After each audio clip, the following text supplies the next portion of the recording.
변화산 위에서 그리고 다시 산 아래로 라는 제목으로 하나님의 말씀은 함께 증거하도록 하겠습니다.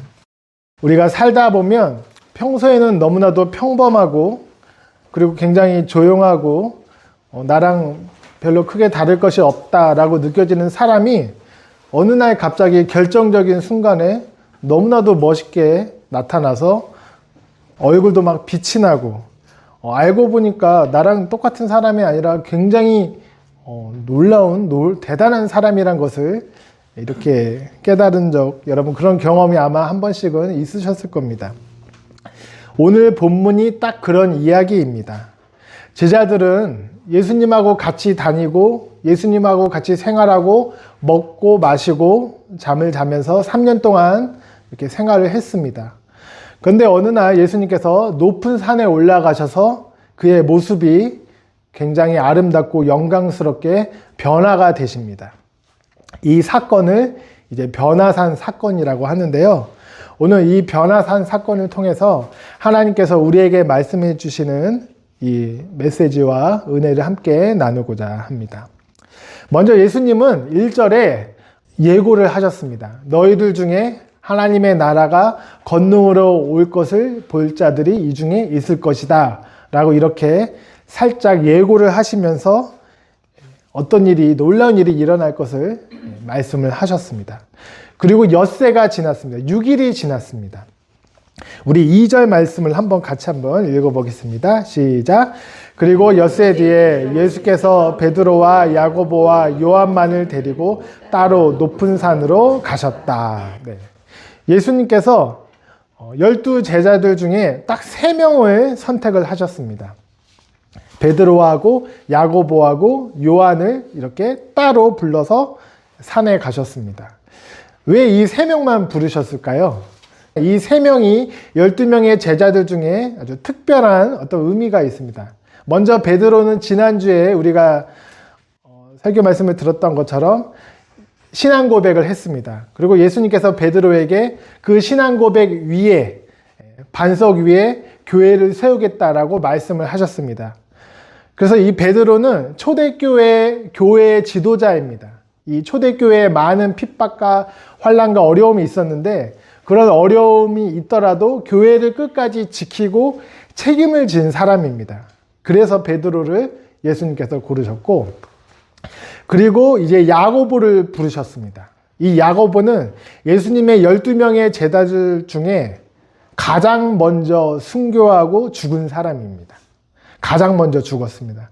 그래서 이 야고보에게 먼저 하나님의 나라와 영광을 맛보게 하려고 야고보를 부르셨고, 그리고 요한을 부르셨습니다. 요한은 12명의 제자들 중에 그러면 가장 늦게, 맨 마지막에 순교하고 죽었던 사람입니다.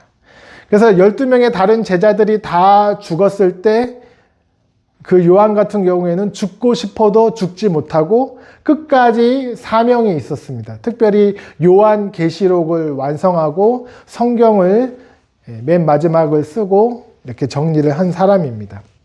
그렇기 때문에 여러분 사명이 있으면 죽고 싶어도 죽지 못하고 끝까지 살게 됩니다. 그래서 이렇게 예수님께서는 베드로와 야고보와 요한 이 3명을 데리고 높은 산으로 따로 가신 것입니다. 그런데 그들이 보는 그 앞에서, 눈앞에서 예수님의 모습이 변하게 된 것입니다. 평범했던 이 나사렛 출신의 목수의 아들이었던 예수님의 얼굴이 환하게 변하기 시작한 것입니다.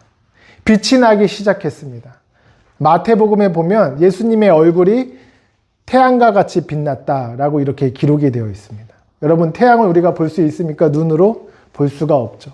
그 정도로 환하게 얼굴에 빛이 났던 것입니다. 뿐만 아니라 예수님이 입었던 옷이 또 변하게 됐습니다. 원래 예수님은 이렇게 누울 곳이 없이 지냈던 분이십니다. 그러니까 밖에서 계속 생활을 하셨어요. 그러니까 그 옷이 얼마나 좀 볼품이 없고 낡았겠습니까? 그런데 오늘 3절 말씀을 우리 같이 한번 보겠습니다. 그 옷은 세상에 어떤 빨래꾼이라도 그렇게 희게 할 수 없을 만큼 새하얗게 빛났다. 예수님의 옷이 새하얗게, 빨래꾼이 그렇게 희게 할 수 없을 만큼.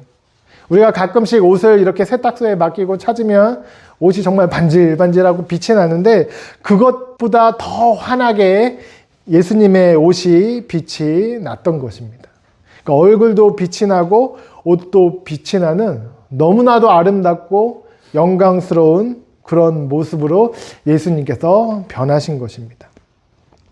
그런데 이 예수님께서 변하셨다, 이 단어 메타모르포라는 이 단어는요, 마치 영화 우리 트랜스포머 다 보셨죠? 트랜스포머처럼 갑자기 뭐가 막 이렇게 변한 그런 모습이 아니라, 이 변화는 안에서부터 변화가 시작돼서 점점 밖으로까지 변화가 나타난 것입니다. 그래서 예수님의 이 변화는 보이지 않는 곳에서부터 시작이 돼서 보이는 곳으로까지 이렇게 드러난 것입니다. 어떤 수준이냐면, 그 번데기가 변해서 나중에 어떻게 됩니까? 나비가 되고 하늘을 날아가게 되죠. 처음에는 굉장히 징그럽고 막 벌레같이 생겼고 땅에 이 잎사귀를 갉아먹는 이런 번데기가 나중에는 시간이 지나서 새로운 차원으로 정말 너무나도 놀랍게 하늘을 날아다니는 존재로 변화되는 듯한 이런 변화가 예수님에게서 일어났다는 것입니다.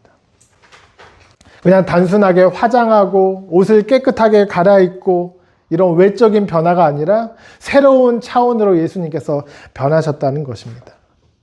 여러분, 왜 예수님께서 이 3명의 제자들 앞에서 이렇게 변화된 모습으로 이렇게 바뀌셨을까요? 먼저 첫 번째는 이 모습이 바로 예수님의 본래 모습이기 때문입니다. 너무나도 빛이 나고 감히 쳐다볼 수 없고 이 세상에서 그 어떤 환하고 깨끗한 것보다도 더 밝은 모습이 예수님의 본래 모습인 것입니다. 우리가 영화를 보면, 예수님 영화를 보면 예수님 어떻게 생기셨습니까? 예수님이 흑인입니까? 백인입니까? 아니면 화기룡입니까? 예수님 백인으로 나옵니다. 그리고 예수님 머리를 보면 웨이브 머리를 하고 계십니다. 좋은 미용실을 다니시는가 봐요. 그리고 눈을 보면 파란 눈에 이목구비가 너무나도 잘생기셨습니다. 네. 훈남 스타일입니다. 그래서 예수님 이렇게 사진이나 성화 이런 걸 딱 보면 그 얼굴만 봐도 사실 평화로움이 딱 이렇게 찾아옵니다. 그런데 이것은 성경하고 틀립니다. 성경에서의 예수님의 모습은 이사야 53장에 보면, 53장 2절에 보면 이렇게 있습니다. 제가 읽어드리겠습니다. 그에게는 고운 모양도 없고 훌륭한 풍채도 없으니 우리가 보기에 흠모할 만한 아름다운 모습이 없다. 예수님은 곱지도 않고 풍채가 멋있지도 않고 그리고 흠모할 만한 것이 하나도 없다는 것입니다. 즉 예수님의 원래 모습은 호감을 살 만한 모습이 아닌 거예요. 그러면 왜 영화는 그렇게 했냐? 예수님이 잘생겨야지 영화가 잘 이렇게 사람들이 많이 보고 팔리기 때문입니다. 예수님은 굉장히 초라하고 정말 사람들이 봤을 때 그렇게 끌리지 않는 그런 모습이었던 거예요. 그게 이 땅에서의 원래 예수님의 모습이었습니다. 그러니까 12명의 제자들하고 같이 예수님이 어울리면서 다녀도 사람들이 예수님이 저분이야? 에이, 이런 표현을 많이 했었던 거예요.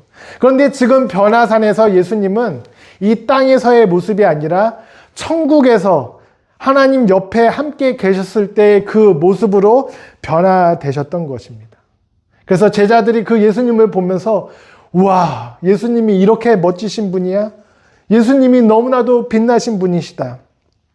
왕 중에 진짜 왕이시구나. 이 하늘의 태양까지도 창조하신 분이시구나. 이런 고백을 할 수밖에 없을 만큼 너무나도 멋진 본래의 모습으로 예수님께서 나타나셨던 것입니다. 그리고 예수님께서 왜 이렇게 변하셨냐? 두 번째는 이렇게 변하신 예수님의 모습이 바로 장차 우리가 갖게 될 그 아름답고 영광스러운 모습이 있기 때문입니다. 여러분, 천국에서 우리는 어떤 모습으로 변하게 될까요? 그런 생각 한번 안 해보셨습니까? 천국에 가면 내가 어떻게 생기게 될까? 이 성경에 보면 천국은 어린아이와 같은 자들이 간다고 했잖아요. 그러면 천국에는 다 애들로 변할까? 혹은 천국에서 내가 그 죽었을 때 그 나이로 가지 않을까? 이런 생각이 혹시 들지 않으십니까? 만약에 어렸을 때 죽으면 아기로 있고, 나이가 들어서 죽으면 그 나이 그대로 있지 않을까? 이렇게 생각을 해봅니다. 근데 여러분, 천국에서는 우리가 어떻게 변화가 되냐면, 지금 이 변화산에서 예수님께서 아름답고 영광스럽게 변화된 그 모습으로 우리가 변화가 됩니다. 이 땅으로 기준으로 굳이 찾게 되자면, 여러분 20대 때 가장 리즈 시절에 가장 멋있고 가장 훈남에 아름답고 정말 수많은 남자와 여자들이 여러분을 쫓아다녔을 그 청춘, 그 아름다운 그 시절보다도 비교가 되지 않을 만큼 멋진 모습으로 변화가 된다는 것입니다. 그래서 예수님의 그 모습처럼 우리도 아름답게 변화가 될 것이에요. 언제요? 천국에 가게 되면요. 그런데 이 변화가 여러분 안에서부터 또 시작된다고 그랬잖아요. 그래서 이 변화는 이미 안에서부터 시작이 되었습니다. 우리 안에 하나님께서, 성령님께서 찾아오셨습니다. 그래서 성령께서 우리의 마음에 감동을 주시고 다스리기 시작하시고 성령의 열매를 또 맺어가게 하시죠. 그래서 인내하고 또 절제하고 또 순종하고 사랑하는 이런 모습으로 점점 우리가 바꿔가게 되면서 이런 모습들이, 이런 예수님의 성품들이 또 밖으로 나오게 되는 것입니다. 그래서 예수님께서 원래 내가 이런 모습이야, 이걸 알려주시기 위해서, 그리고 또 우리들에게, 또 제자들에게 너희들이 천국에 가면 이런 모습으로 바뀌게 될 것이고 이미 이런 모습이 시작되고 있다, 이것을 알려주기 위해서 예수님께서 이렇게 변화하신 것입니다. 자, 4절 말씀을 한번 읽어보겠습니다. 우리 4절 말씀 시작. 그리고 엘리야가 모세와 함께 그들에게 나타났더니 예수와 말을 주고 받았다. 네. 갑자기 예수님께서 이렇게 변화가 되신 이후에 양 옆에 모세와 엘리야가 이렇게 나타나게 되었습니다. 왜 갑자기 이제 모세와 엘리야까지 등장하게 되었을까요? 예수님께서 모세와 엘리야보다 더 뛰어나고 높으신 분을 알려주기 위해서 이렇게 등장한 것입니다. 특별히 이 모세는 구약 성경에 있어서 모세 오경을 의미하고 엘리야는 지난주에도 사실 나왔었죠. 엘리야 같은 경우에는 모든 선지자들 중에 가장 능력 있는 자였습니다.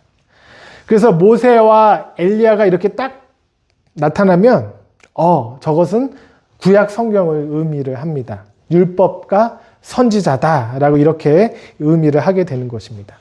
그런데 예수님께서 이 모세와 엘리야 양 옆에 그 가운데 있다는 것은 모든 구약 성경이 말하고 있는 그 모든 내용들이 다 예수님을 말하는 것을 의미를 하는 것입니다.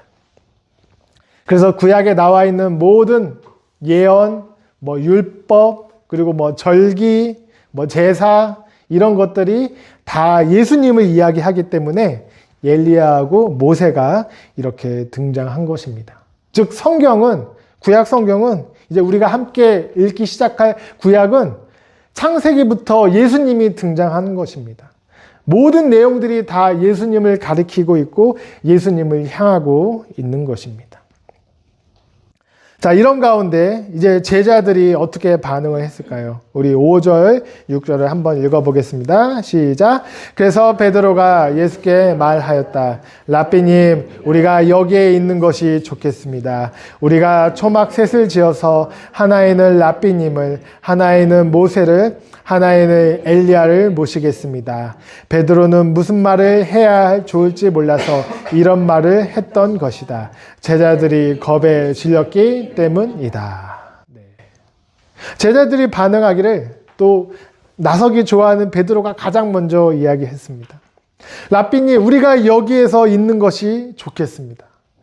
지금 그들의 눈앞에 천국이 펼쳐진 것입니다. 그리고 예수님이 너무나도 아름답고 영광스러운 모습으로 서 있습니다. 그리고 세상을 떠난 너무나도 존경하고 너무나도 보고 싶었던 위대한 선지자인 모세와 엘리야가 딱 서 있는 것입니다. 그리고 그들이 예수님하고 함께 대화하는 그런 경이로운 모습을 딱 보니까 이 제자들은 너무나도 큰 감동과 기쁨을 느꼈습니다. 너무나도 영적으로 황홀한 그 지경에 가게 된 것입니다. 그래서 이게 끝나지 않고 여기를 떠나지 않고 여기에 영원히 살고 싶다, 이런 마음이 든 것입니다. 올라간 이 변화산 위가 너무나도 좋았던 것입니다. 그래서 초막을 짓자, 텐트를 치고 여기에 영원히 살면 좋겠다, 이렇게 얘기한 것입니다. 여러분, 우리가 천국을 보게 되면요, 진짜 천국을 보게 되면 와, 저게 진짜 영원히 살고 싶다, 이런 마음, 이런 감탄과 이런 고백이 나올 수밖에 없는 것입니다. 여러분, 가끔씩 여행 가서 좋은 데 가면 어떤 생각이 드십니까? 와, 여기서 계속 살고 싶다, 여기서 정말 집 짓고 살고 싶다, 우리가 이렇게 생각하지 않습니까? 근데 천국이 바로 그런 곳이라는 것입니다. 자, 그런데 놀라운 일이 일어나게 됩니다. 우리 7절을 한번 읽어보겠습니다. 시작. 그런데 구름이 일어나서 그들을 뒤덮다. 그리고 구름 속에서 소리가 났다. 이는 내 사랑하는 아들이다. 너희는 그의 말을 들어라. 아멘. 구름이 끼게 되었습니다. 그 가운데. 이 성경에서 구름이 끼게 된다는 것은 이제 하나님께서 임재하신다는 내용입니다. 그리고 그 가운데 놀라운 천국과 예수님의 모습과 또 모세와 엘리야가 있는 그 환상 가운데 하나님의 음성이 들리기 시작하는 것입니다. 그리고 하나님께서 어떻게 말씀하셨죠? 이 예수님에 대해서 이는 내 사랑하는 아들이다. 이 예수는 나의 아들이다. 즉 하나님이다. 신적인 권위를 하나님께서 직접 음성으로 확증해 주신 것입니다. 여러분, 예수님의 제자들은 이렇게 지금 놀라운 체험 가운데 있습니다. 기적을 본 것입니다. 영의 눈이 떠지고 영의 귀가 열리면서 천국을 보고 환상을 보고 하나님의 음성을 귀로 들은 것입니다. 여러분, 기독교는요, 이렇게 신비로운 종교고 체험이 있는 종교고 기적이 있는 종교입니다. 여러분, 믿으십니까? 여러분, 하나님은 진짜 살아계신 분이십니다.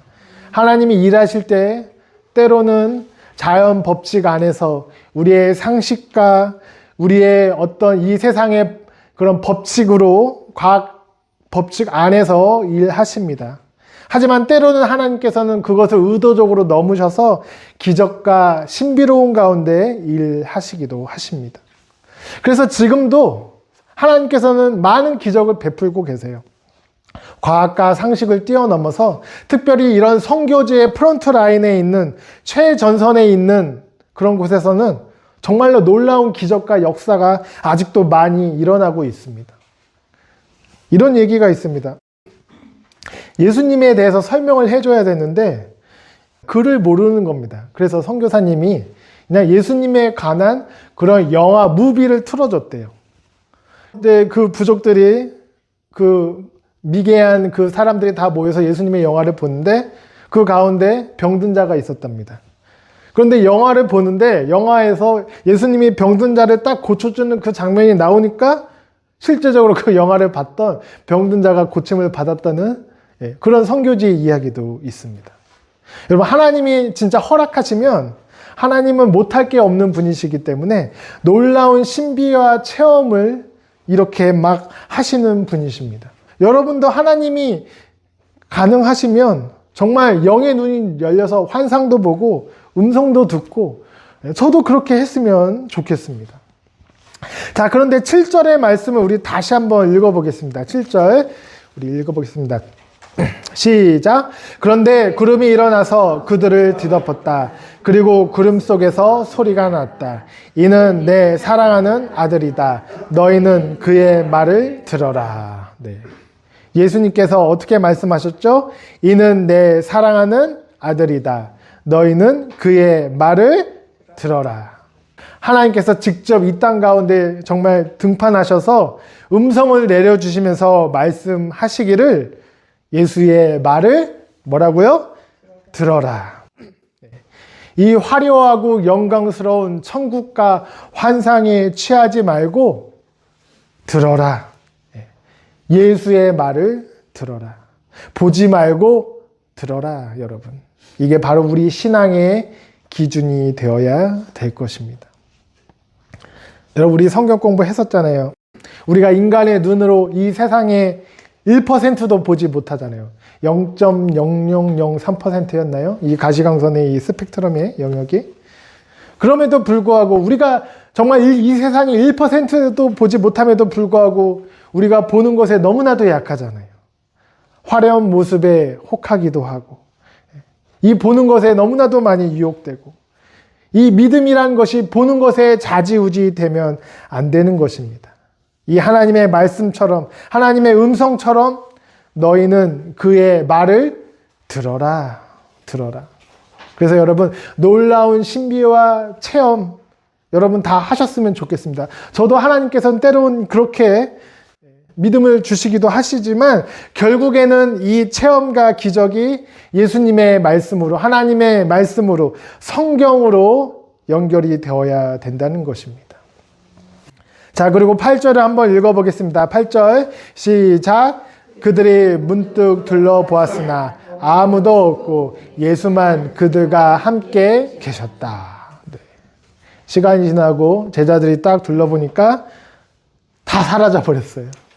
다 사라져버렸어요. 천국도 다시 없어지고 구름도 다시 다 거치고 모세하고 그리고 엘리야도 다 없어졌어요.